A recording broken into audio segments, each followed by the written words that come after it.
Team जो gold medallist हो के आई है। तो चाहिए तो ये था कि मतलब हुकूमती लेवल पे जैसे पाकिस्तान बोर्ड है, स्पोर्ट्स बोर्ड है, वो इनका जो है ना वो वालिहाना इस्तकबाल करते, इनको ना डायरेक्ट वज़ीर आला हाउस में लेके जाते, तो उधर कोई इनकी सेरेमनी होती, इनकी हौसला अफजाई होती। मैं आपको बताता चलूँ कि इनके जो टूर्नामेंट हुआ है थाईलैंड में, उसमें इनके 7 मैच हुए हैं जी। तो 7 मैच जो इनके हुए हैं उनमें ये मतलब इन्होंने फतह हासिल की है। उस टीम में हमारा जो रवायती हरीफ है भारत, उसमें मतलब 3-0 से शायद इन्होंने तो मतलब बड़ी शिकस्त दी है।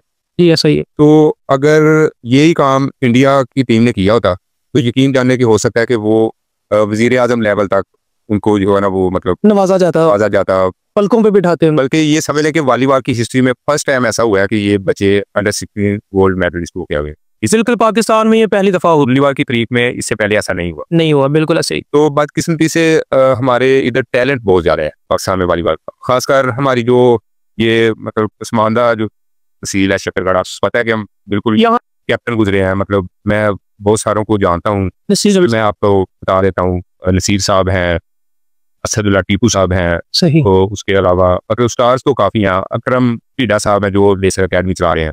हमारे अपने गांव के बहुत सारे स्टार ऐसे हैं। यानी मैं आपको ये बात बताता चलूँ कि हमारे गांव में एक वेद उर्फ येदा एटम बम के नाम से बहुत जाना जाता है, वो सबसे छोटे कद वाला प्लेयर था। ठीक है। हाँ, जब वो स्मैश करता था तो बाल दफा तो अंपायर जो है ना वो मतलब डिस्टर्ब हो जाता था कि ये बॉल शॉट के ऊपर से आया कि शायद वो नीचे से मार दिया, इतनी स्पीड थी। अल्लाह का शुक्र है हमारे गांव में टैलेंट पैदाइशी तौर पे बच्चों में है। ठीक है। और बाकी जो थोड़ी बहुत कसर होती है वो हमारे जो सीनियर प्लेयर हैं, जैसे मैंने आपको बहुत सारे प्लेयर हैं जो हमारे गांव की हैं, वो बच्चे को मतलब काफ़ी हेल्प करते हैं। तो उसके बाद जब बात आती है मतलब फाइनेंशियली मतलब किसी बच्चे को आगे लेके जाने, तो फिर आपको पता है कि यहाँ सारे जैसे ये असदुल्ला के वालिद हैं वो फ्रूट की रेडी लगाते हैं जी। अच्छा, ठीक है। अभी ये इसने थाईलैंड अगर जाना है तो अल्लाह का शुक्र है ये हमारे इधर एक चीज़ ये है कि एक दूसरे में एहसास हो रहा है। खुदा न खास्ता अगर इसको कोई ज़रूरत पड़ी है, जैसे आपको पता है कि हाँ जो मतलब फेडरेशन है वो ले तो गई है बच्चों को, तो अपने अखराजात पे उनको टिकट दी है, वीज़े लेके दिए हैं, खाने का अरेंज कर दिया, लेकिन उसके अलावा ऐसे लवाजमात होते हैं जैसे किट वगैरह लेनी है, शूज़ लेने हैं और ऐसे होते हैं, ये मुश्किल होता है बच्चों के लिए। अच्छा, तो बदकिस्मती से ये है कि हमारा अगर जैसे आपने बताया कि PSL होती है उसमें कितना पैसा खर्च होता है, बहुत अच्छी बात है। क्रिकेट भी एक मतलब स्पोर्ट्स से रिलेटेड गेम है।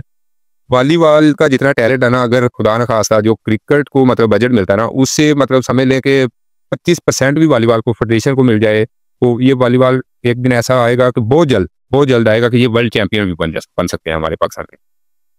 इसमें हमारे एक लोकल बॉडी इधर हमारे बनी हुई है DVA नारवा के नाम से, उसमें हमारे काफ़ी लोग हैं जो मेहनत कर रहे हैं कि यार टैलेंट सामने लाया जाए। ये तो हमारे वास में है। कोई नाम बता सकते हैं इनका? जो है हमारे जो सदर हैं DVA के वो हेमुल हक साहब हैं, सरपरस्ते आला जो मैंने आपको जैसे पहले बताया है वो असदुल्ला टीपू साहब है, साहब का सानला टीपू सॉरी, और नसीर साहब हैं, तनवीर साहब हैं हमारे एक बड़े महजब। और इसमें हाँ मैं एक बात ऐड करता चलूँ, ये जो वॉलीबॉल का जो ये जितने पौधे लगे हुए हैं ना, जैसे ये बच्चा है, इसके अलावा काफ़ी हैं, वो सूफी बशीर साहब हैं, अल्लाह पाक उनको गरी के रहमत करे, वो हमारे गांव से बिलोंग करते हैं। उनकी बहुत ज़्यादा काविश है इस वॉलीबॉल में, बल्कि ये समझ लें कि हमारे शकरगढ़ में क्या पूरे पाकिस्तान में उन्होंने वॉलीबॉल के लिए दिन रात एक किया हुआ था, सोतम की काविश है।